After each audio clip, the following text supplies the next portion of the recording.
Friend আজি লগ পালোঁ এজন ব্যক্তি আৰু এই ব্যক্তিখন আমাৰ গাঁৱতে হৈ দিছে পাৰিতা এইখিনি জেগাখিনি ফেচবুকত ফেন হৈ দিছিলে আৰু এনেকৈ লগ পালোঁ ভূমিকা বড়ো হৈ দিছিলে।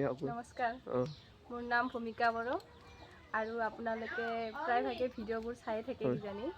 মানে ইমানো ফেমাছ নহয় আৰু সৰু সুৰাকৈ ৰিলচ দি থাকোঁ। সৰু সুৰা এনেই ফেচবুকত দি থাকোঁ আৰু এতিয়াৰ পৰা ফেচবুকৰ কামটো ষ্টাৰ্ট কৰিছোঁ আৰু আপোনালোকে মৰম দিব আশা কৰোঁ আৰু মৰম দিব। আপোনালোকে ছাপোৰ্ট কৰিলেহে মই আগুৱাই যাব পাৰিম। হয় আৰু নামটো কৈ দিওঁ তেওঁৰ নামটো মই মানে যোৱাকালি বহলপুৰ নাটপাৰাত গৈ পিনে ওপৰ দাদাৰ ঘৰত গৈছিলোঁ, ওপৰ নাট দাদাৰ ঘৰত। তাৰপাছত ফেচবুক ইনষ্টাগ্ৰাম সকলোতে তাৰমানে ফটো আপলোড কৰি দিছোঁ। তাৰপাছত সেই ফটোখন মানে দেখি কিনে এই ভাইটিজনে মানে মোক লগ কৰিব আহিছে আৰু লগ কৰিব আহি পিনে আৰু সুধিলে কেনেকৈ ক'ত কি লগ পালা এনেকৈ সুধিলে, ডিটেইলছবিলাক সুধিলে। তাৰপিছত নাম্বাৰ আছে নেকি বুলি কৈছিলে, কিন্তু নাম্বাৰটো মোৰ তাত আছে কিন্তু মই শ্বেয়াৰ কৰিব নোৱাৰোঁ। তেওঁ মানা কৰি দিছে দাদাই নাম্বাৰটো শ্বেয়াৰ নকৰিব। সেইকাৰণে বেয়া নাপাব, মানে নাম্বাৰটো মই শ্বেয়াৰ কৰিব নোৱাৰিম আৰু সেয়াই।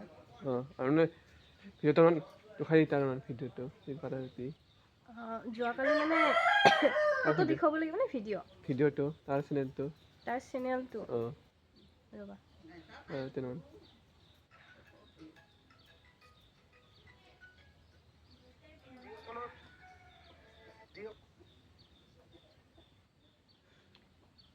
এইটো হৈছে ওপৰুবা নাথ দাদাৰ চেনেল। ইয়াতে গৈ পিনে চাব আপোনালোকে। ফেচবুকৰ যিবিলাক প্ৰব্লেম হয় আপোনালোকৰ মানে চব ছল্ভ কৰি দিব আৰু বেংক ছেটআপ যি আছে সকলোখিনি কৰি দিব। নেট নাপায়।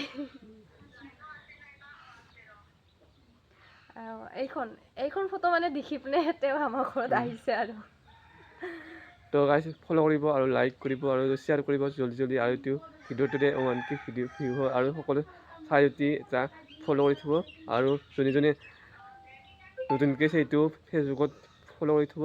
আৰু ভূমিকা বড়োক লগ পালোঁ এয়া ফেচবুকৰ ফেন হৈ দিছিলে, আগতে হৈ দিছিলে বহুত দিনৰ মূৰত দিনৰে হৈ দিছিলে ফেন। ইউটিউবৰো ভিডিঅ' বনাইছিলে পাতিছিলে এনে চলাইছিলে ইউটিউবটো। আৰু মোৰ এটা আছে ইউটিউব চেনেলো আছে মোৰ এটা, তাতে লিংক দিয়া আছে আৰু ফ'ল' কৰি থ'ব। আৰু যদি লাইক কমেণ্ট আৰু ছাবস্ক্ৰাইব কৰি নাপাহৰিব।